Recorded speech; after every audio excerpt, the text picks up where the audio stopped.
Baik, Assalamualaikum, salam sejahtera, salam GBN, salam Malaysia dan salam kuasa ketiga ya. Jadi ini adalah live khas ya, dan pencerahan saya, ulasan saya, malah pendedahan saya hari ini akan makan sedikit masa lebih panjang daripada lazim ya. Tapi saya cuba pendekkan. Dan jika anda ada soalan, tunggu isyarat saya sebelum bertanya ya. Tunggu isyarat saya sebelum bertanya. Dan pastikan anda tonton sampai habis, sebab perkara yang hendak saya bincangkan hari ini amat menarik ya. Jadi tonton sampai habis, dan selepas itu bila saya beri isyarat anda boleh bertanya soalan. Baik, kita pun maklum ya, di Amerika Syarikat kes 1MDB sudah mula dibicarakan ya.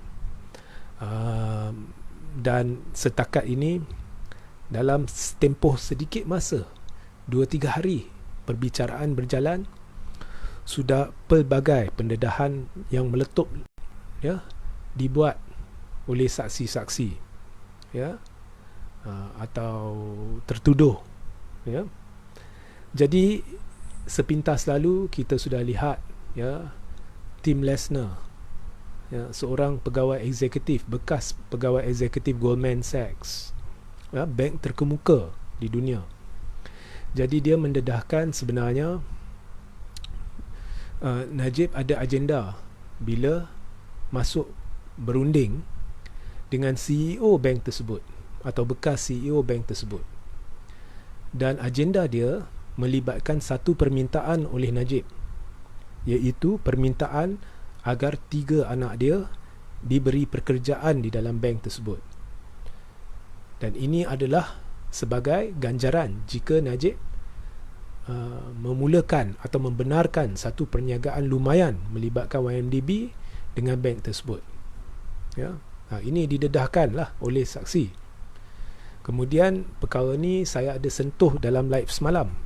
Jadi scroll ke bawah atau rujuk YouTube Regi Jasiri Taudin, dan anda boleh dengar penjelasan saya, termasuk bagaimana Najib memutarbelit isu sebenar untuk mengalihkan perhatian rakyat dengan bercerita yang bukan-bukan dan mencerita benda yang tidak pernah disebut oleh Tim Lesner ataupun saksi dalam kes 1MDB. Jadi untuk mengetahui lebih lanjut apa maksud saya, rujuk live semalam. Dan saya pun dah betulkan apa yang Najib beritahu. Kemudian kita ada pendedahan oleh Tim Lesner, saksi yang sama yang belum saya ceritakan, iaitu beliau berkata, okay, kalau semalam kita dapat tahu bahawa Najib ada minta pekerjaan untuk 3 anak dia, setakat itu saja. Tetapi menerusi pendedahan lanjut, kita dapat tahu sebenarnya Jolo membantu Najib dalam usaha meminta pekerjaan diberi kepada 3 anak dia ya. Maknanya Jolo juga terlibat membantu Najib meminta pekerjaan. Okay? Dari situ kita sudah tahu bahawa jika andai kata terbukti bahawa dakwa penghujahan saksi ini adalah tepat, adalah benar, maka Jolo sebenarnya bukan hanya melakukan perkara-perkara tertentu dalam 1MDB tanpa pengetahuan Najib seperti yang didakwa Najib. Sebenarnya dia bersubahat secara terus dengan Najib, malah Najib meminta Jolo melakukan kerja-kerja tertentu untuk dia, termasuk meminta kerja untuk 3 anak dia. Ini andai kata ya, hujah saksi itu adalah tepat. So masih dalam proses perbicaraan. So nampak lagi karib ya, betapa hebatnya hubungan antara Najib dengan Jolo. Dan kita dapat tahu menerusi saksi itu, sebenarnya Jolo memberi 2 syarat kepada Tim Lesner, saksi tersebut. Sekiranya Goldman Sachs atau bank itu ingin melakukan perniagaan dengan 1MDB atau keluarga Najib ya, iaitu syarat pertama, perlu dapatkan 3 anak dia pekerjaan. Syarat kedua, ini yang lebih menarik, Tim Lesnar didesak oleh Jolo, malah menurut laporan dipaksa oleh Jolo untuk menderma ke dalam bakti yang di bawah seliaan, di bawah teraju Rosmah Mansur, isteri kepada Najib. Maka sekarang kita lihat bukan hanya Jolo membantu Najib, bukan hanya ini mencadangkan Najib dan Jolo bersubahat melakukan kerja-kerja yang tidak patut, ini juga mencadangkan Jolo dan keluarga Najib, iaitu mungkin ada subahat untuk melakukan benda-benda yang tak patut. Dan yang lebih menakjubkan, menurut saksi itu, permintaan Jolo, desakan Jolo, malah paksaan Jolo agar benda ni perlu dilakukan, dibuat pada tahun 2009 lagi. Ini semua pendedahan meletup yang menarik yang dibuat di dalam mahkamah di US. Dalam live semalam, saya pun sudah dedahkan bahawa apabila anak Najib, Noriana, Najwa, mengaku bahawa dia ada minta pekerjaan daripada saksi tersebut, iaitu Tim Lesnar, yang merupakan bekas pegawai eksekutif bank tersebut, maka secara tidak langsung anak Najib mungkin telah jerat ayah dia sendiri. Sebab nombor satu, ini mengesahkan hubungan baik antara keluarga Najib dengan Tim Lesnar. Kedua, tidak kira sama ada Tim Lesnar akhirnya membantu anak Najib dapatkan kerja dalam bank itu ataupun mungkin mendapatkan kerja di tempat lain, tetapi pokoknya dia membantu dalam pada dia memegang jawatan tinggi dalam bank itu, dan dalam pada dia cuba melakukan urus niaga dengan keluarga Najib dan 1MDB, menerusi keluarga Najib. Jadi sudah wujud kemungkinan konflik kepentingan dan salah guna kuasa oleh Najib. So rujuk live saya semalam untuk pendedahan lebih lanjut. Jadi hari ini saya nak sentuh perkara. Okey, memang akan berlaku banyak lagi pendedahan. Memang akan berlaku banyak lagi benda-benda yang mengejutkan kita semua. Termasuk apa yang Tim Lesnar beritahu semalam dalam mahkamah.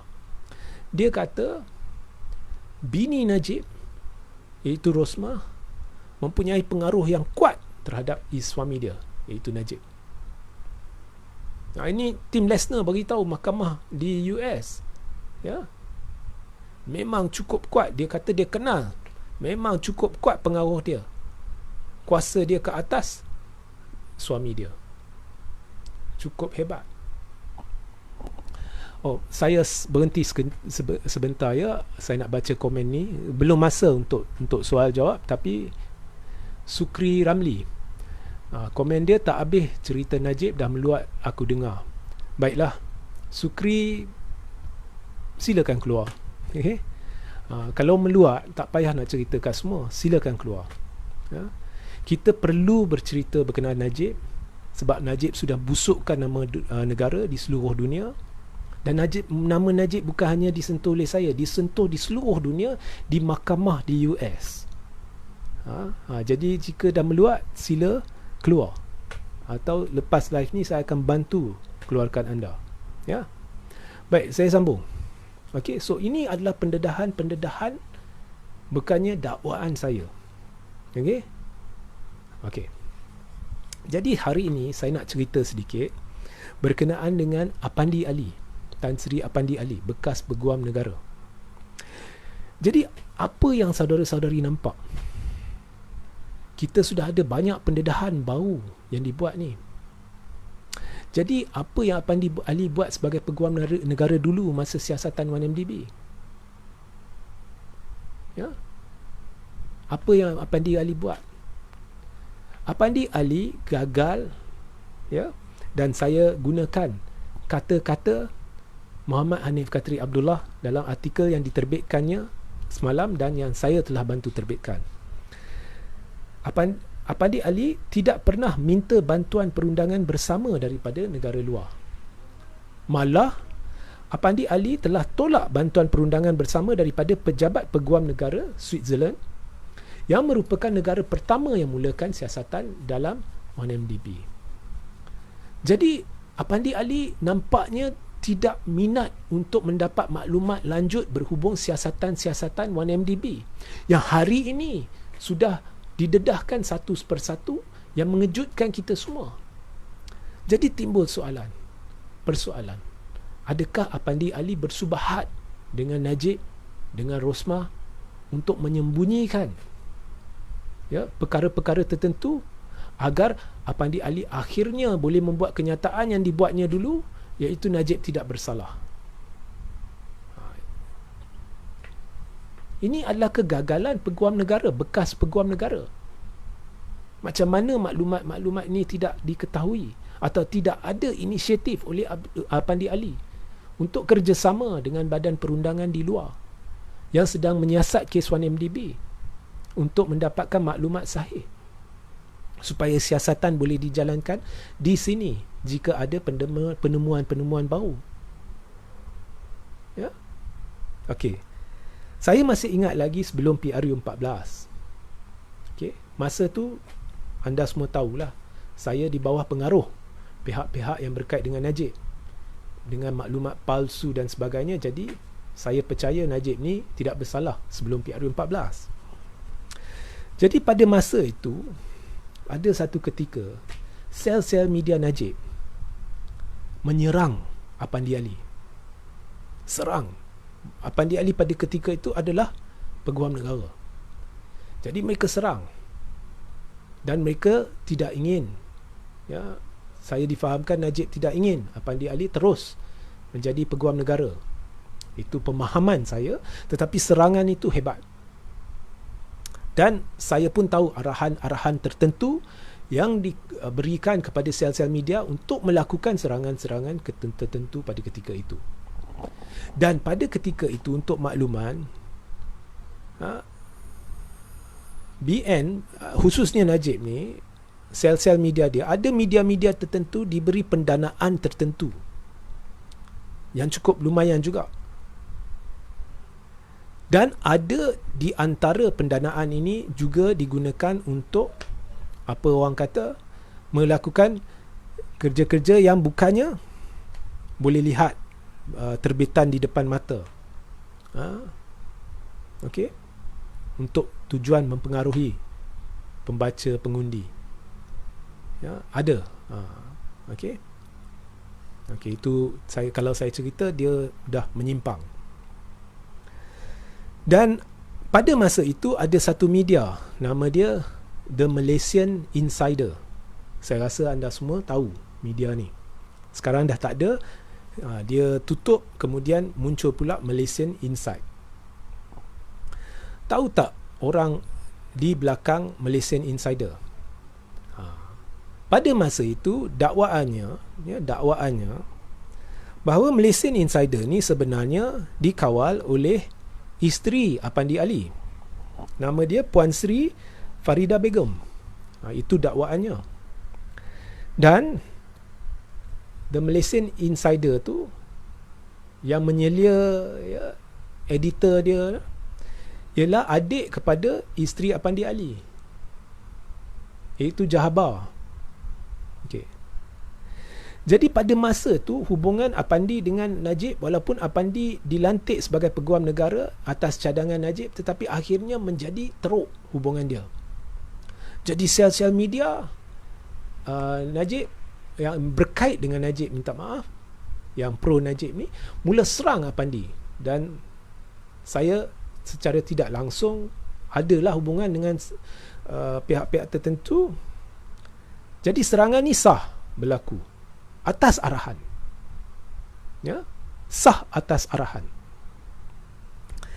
Dan isu yang akhirnya digunakan untuk menyerang kau-kau Apandi Ali adalah isu media The Malaysian Insider dengan dakwaan kononnya isteri Apandi Ali, Puan Sri Farida Begum, mengendali sama ada secara langsung atau tidak langsung bersama seorang rakan dia satu syarikat bernilai RM2 iaitu Inside Media Sendirian Berhad. Dan Inside Media Sendirian Berhad pula mengendali The Malaysian Insider. Dan didakwa kononnya, pada masa itulah ada dakwaan dibuatlah, kononnya isteri dia, sama ada isteri dia ataupun syarikat Inside Media, telah menerima satu dana 20 juta untuk mengendalikan The Malaysian Insider. Dan isu dia, tidak ada butiran perakaunan yang lengkap di mana datangnya 20 juta ni. Itu isu dia yang sedang dimainkan. Betul atau tidak cerita lain, tapi itu isu dia yang dimainkan.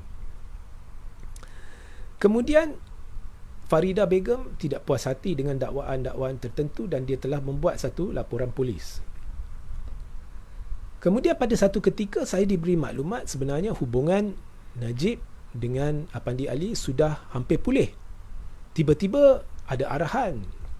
Saya dengar ada arahan, jangan serang Apandi Ali lagi. Pada masa tu saya pun serang, tapi saya serang bukan atas dakwaan ini. Saya serang sebab apabila Faridah atau isteri Apandi Ali membuat laporan polis, hujah saya adalah benda ni perlu disiasat. Tetapi bagaimana siasatan boleh telus sedangkan akhirnya keputusan siasatan akan dibuat sama ada perlu dilanjutkan ke mahkamah ke tidak oleh Peguam Negara. Tetapi Peguam Negara adalah suami kepada orang yang disiasat. Jadi Apandi Ali perlu bercuti sebagai Peguam Negara. Atas dasar itu saya menyerang Apandi Ali. Tapi bagaimanapun ada arahan lah. Saya dengar tak perlu serang Apandi Ali. Hubungan Najib dengan Apandi Ali sudah beransur pulih. Kemudian saya dengar ura-ura ada perjanjian di mana Malaysian Insider akan ditutup. Kemudian tiba-tiba betul-betul terjadi Malaysia Insider ditutup dan saya lihat betul-betul hubungan Apandi Ali dengan Najib menjadi baik. Adakah ini satu kebetulan?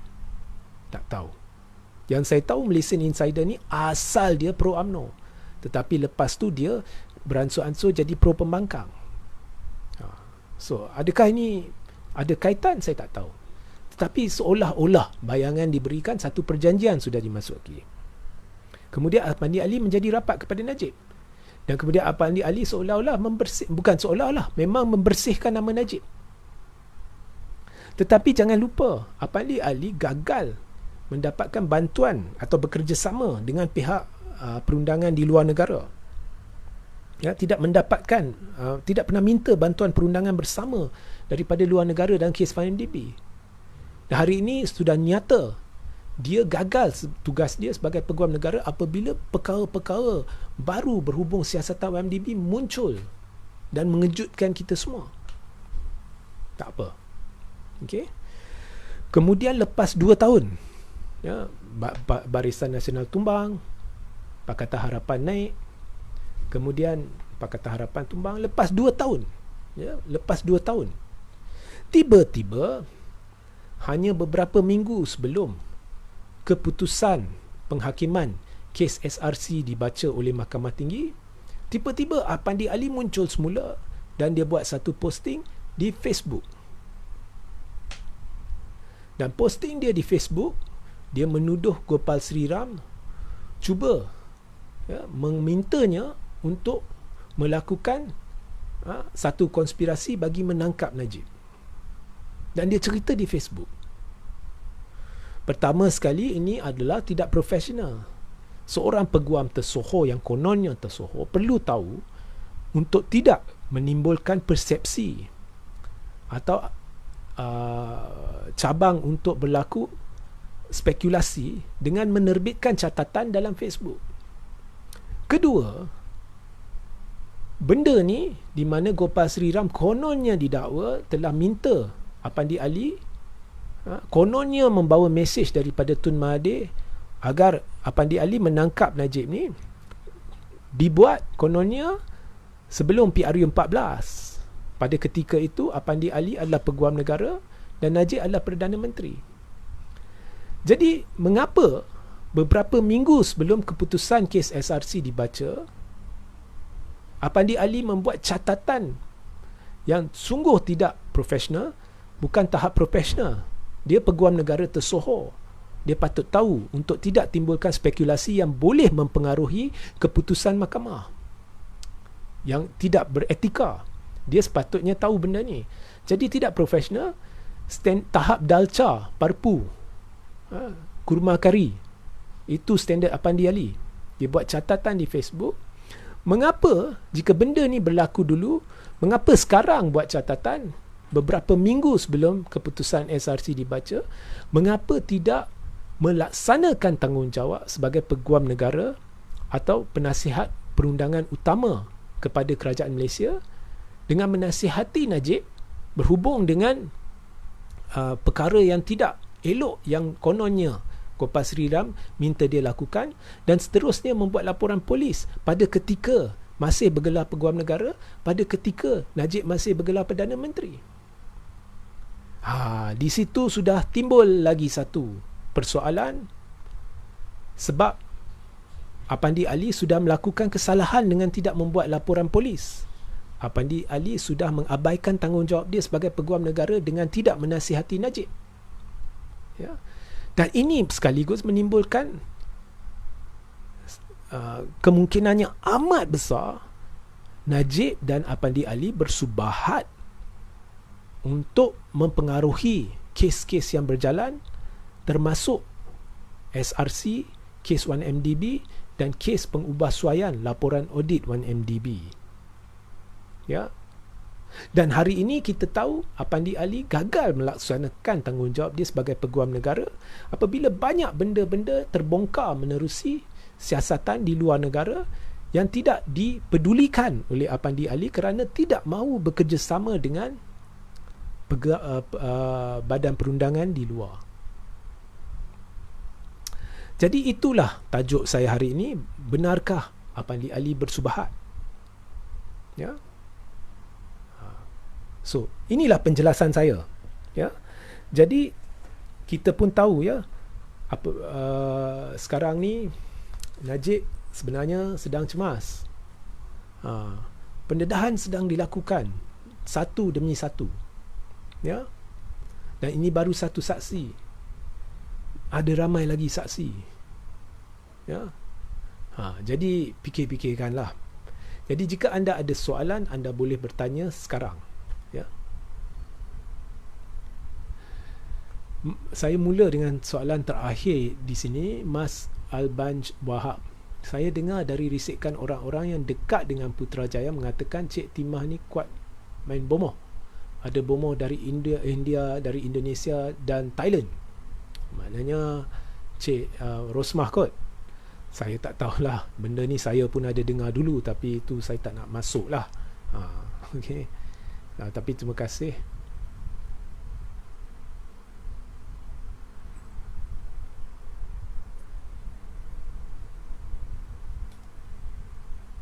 Lewis Michael. Time Najib PM ramai rakyat dan kata bukan Najib berkuasa tapi Rosmah. Banyak arahan Najib datang dari Rosmah. Betul ke Tuan RJ? Saya ada cerita dalam satu video dulu, 4-5 video yang dulu. Bila saya kenal Najib, saya beransur-ansur jarakkan diri. Antara beberapa faktor saya membuat keputusan berbuat demikian, satu daripadanya saya dapat lihat, rasakan dengan jelas bahawa Najib ni di bawah pengaruh. Najib ini di bawah pengaruh. Dan saya syak banyak perkara sebenarnya, kepincangan dalam pentadbiran Najib ni ada sangkut pautnya dengan Rosmah, dan Najib sangkut sebab Rosmah. Saya syak benda ni. Ya. Dan ini syak saya ni juga sejajar dengan dakwaan Tim Lesner bahawasanya Rosmah ni ada pengaruh kuat ke atas Najib. Dan bayangkan, dakwaan Tim Lesner ni dibuat beberapa hari selepas saya memberitahu perkara yang seakan-akan sama, hampir sama dalam satu video.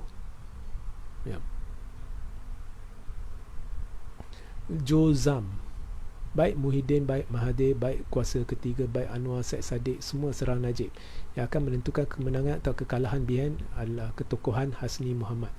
Hasni Muhammad bakal berdamping dan memimpin rakyat Johor, bukannya Najib. Okey. Terima kasih Joe, saya tidak faham sebenarnya. Awak pergi ke hala, menang kalah semua. Ini sesi ini bukannya cerita pilihan raya Johor. Jadi minta maaf lah, saya tak faham bagaimana anda kaitkan di situ. Bagi tujuan live ini, Johor menang ke kalah ke, itu tak jadi pertimbangan ya, dalam live ini. Ya, tapi memandangkan anda sudah sentuh Johor, ya, saya tidak akan buat ramalan di Johor. Okey, sebabnya tidak ada sesiapa sebenarnya tahu apakah keputusan yang bakal berlaku, sebab dinamik akan berubah. Formula-formula pertimbangan untuk membuat ramalan dulu-dulu tak boleh diguna pakai. Selepas PRN Johor, saya akan buat analisis. Andai kata saya masih aktif, dan pada masa itu saya akan jelaskan mengapa saya katakan formula dinamik dia sudah ubah. Okey, so ini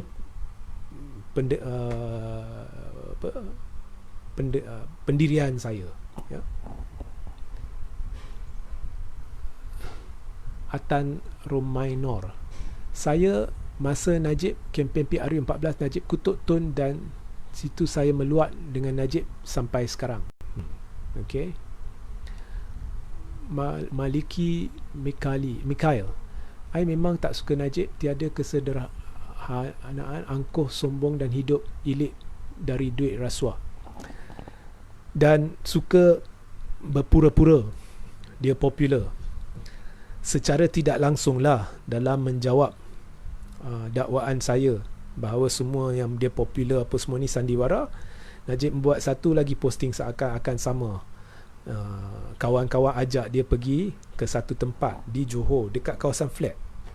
Kemudian mereka tunjuk bendera BN berkibar-kibar di semua tingkat di koridor-koridor di flat tersebut.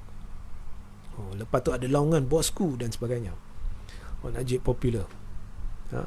Seolah-olah Najib ni secara tidak langsung menjawab saya. Tak apa. Saya lihat video tu, kelakar. Pertama sekali, saya cam banyak muka di sana yang bukannya orang Johor. Nampak benda ni terancang macam sandiwara. Dan mereka berjalan dengan handphone menuju ke arah flat, seolah-olah mereka ni penonton yang tak ada kaitan dengan ni. Itu saya lihat macam ada lakonan sikit, sebab ada beberapa muka saya kenal. Saya cam lah, bukan kenal secara peribadi. Kemudian jadi nampaknya orang dari luar kawasan flat sana pergi ke arah situ. Kemudian yang laungan bosku tu sebenarnya adalah dibuat oleh MC. Bosku, maka orang dalam suasana tu, orang tak suka Najib ke suka Najib, dalam suasana tu kadang-kadang mereka akan gelak dan kata bosku, ya, bosku. Itu bukan maknanya mereka menyokong bosku. Dan kemudian di flat pula, di semua tingkat, bendera BN serba baru. Siapa yang beri? Depa yang beri. Depa yang lekat sana. Ya, kalau benar flat sana tu semua penyokong bosku, di tempat-tempat yang letakkan bendera tu, kalau benar rumah tu yang mereka yang mengibarkan bendera tu, bendera BN tu, kita akan lihat di koridor tu ada ramai orang yang menonton. Sebab takkan 100% flat turun bawah. Memang akan ada ramai orang dalam rumah-rumah tu yang akan curious apa yang sedang berlaku. Jadi mereka akan berlega di sekitar, di kawasan koridor untuk melihat. Tidak, orang tak kisah, koridor semua hampir kosong. Ya. Jadi bagi saya, Najib kalau nak tip, ya, kalau nak berlakon, nak buat satu drama, kalau nak tips, sila panggil saya. Saya beri tips sikit lah macam mana nak buat lebih realistik. Kalau nak penipu orang lah. Okey.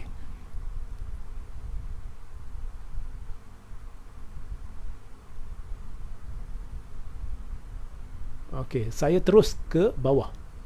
Okey.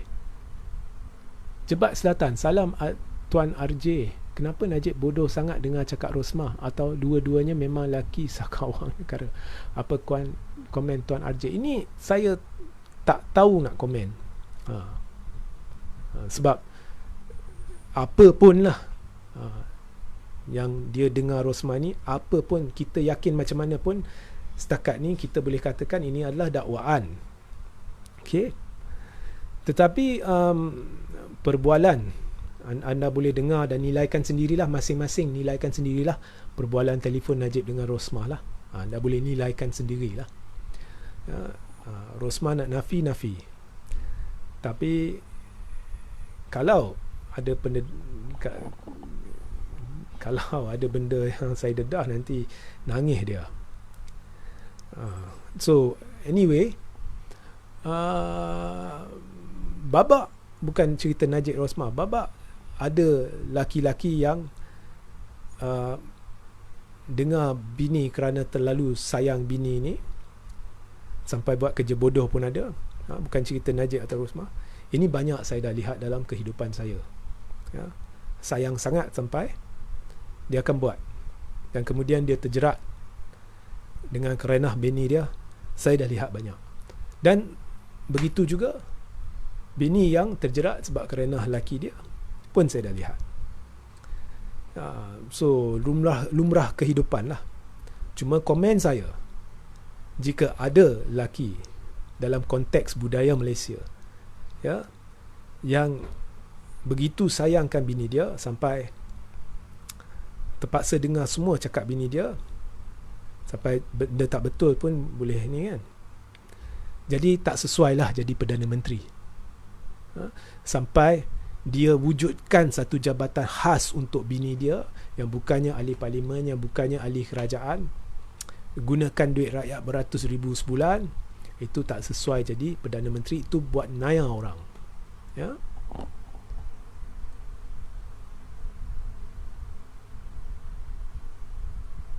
Baharin Abu Bakar, hanya pandangan saya, belajar pandai-pandai untuk dapat jawatan. Dah dapat jawatan, menipu dan ambil kesempatan rakyat. Mereka sepatutnya dibuang kerakyatan jika terbukti bersalah. Jika anda mengkhianati negara, dan jika pengkhianatan anda sebegitu rupa sehingga ianya ditafsirkan sebagai percubaan untuk memulakan perang dengan Yang di-Pertuan Agong dan sebagainya, sampai hukuman mati pun kita boleh pertimbangkan.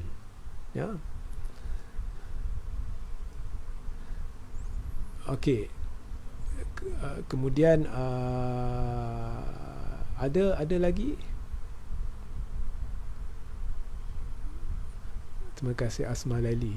Louis Michael, anaknya dah kantoikan Najib. Kenapa Najib masih nak berdelih lagi di YouTube hari ini? Kan kulit tebal. Ya.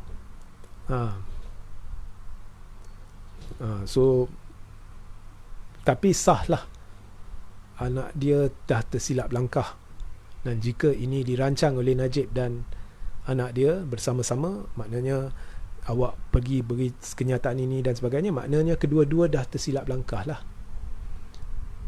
Dah kena makan dirilah benda tu. Mark Shah, absolutely I fully support and respect Tun, but my question is, ada harapankah pejuang untuk menang di Johor election? Apa pandangan you? Now again, I am not going to speculate on the Johor election, and I have my reasons for not doing that. Okay, if I give the reasons, it may upset some people and so on. So I am fully backing Tun, fully. That will not change. Tetapi isu pejuang di Johor bukannya untuk meraih kemenangan pada asas dia. Oleh kerana ini adalah penampilan pertama, fokus perlu untuk memberitahu rakyat bahawa yes, we are here, dan kami berpegang kepada prinsip perjuangan agama, bangsa dan negara. Kami tidak akan sekali-kali bekerjasama dengan apa orang kata, pengkhianat. Dan setakat ini pejuang telah melakukan perkara yang betul, iaitu berjuang secara solo di Johor, Johor. Ya. Muda bagi saya sudah tersilap langkah. Okey.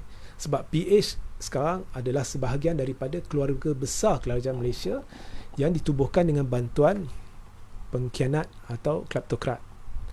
Jadi dia sebenarnya bersekongkol dengan kleptokrat. Jadi kemah dia bukan kemah pembangkang, ialah kemah kerajaan. Jadi pejuang telah hadir dan tunjukkan kepada rakyat, kamu sekarang ada alternatif. Kami berpegang pada prinsip. Itu yang penting, mesej yang penting yang perlu disampaikan. Dan menang atau kalah ini akan membawa satu impak kepada rakyat yang seterusnya akan mempengaruhi rakyat pada PRU15. Itu adalah dan harus menjadi fokus. Ya, ada Laskar cuba main statement-statement saya dan kata, oh Reggie bagi tahu pejuang akan menang. Mana ada? Itu bukan fokus, saya dah pernah beritahu. Itu bukan fokus dia. Ya, it's not the focus.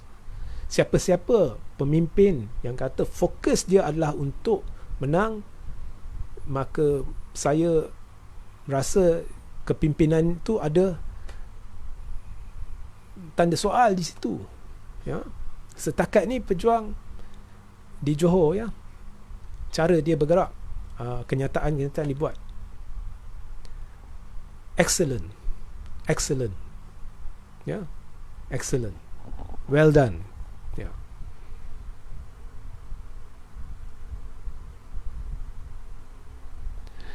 Muhammad Azri, Najib bukan takut dengan bini dia, cuma bini dia tak takut dengan Najib.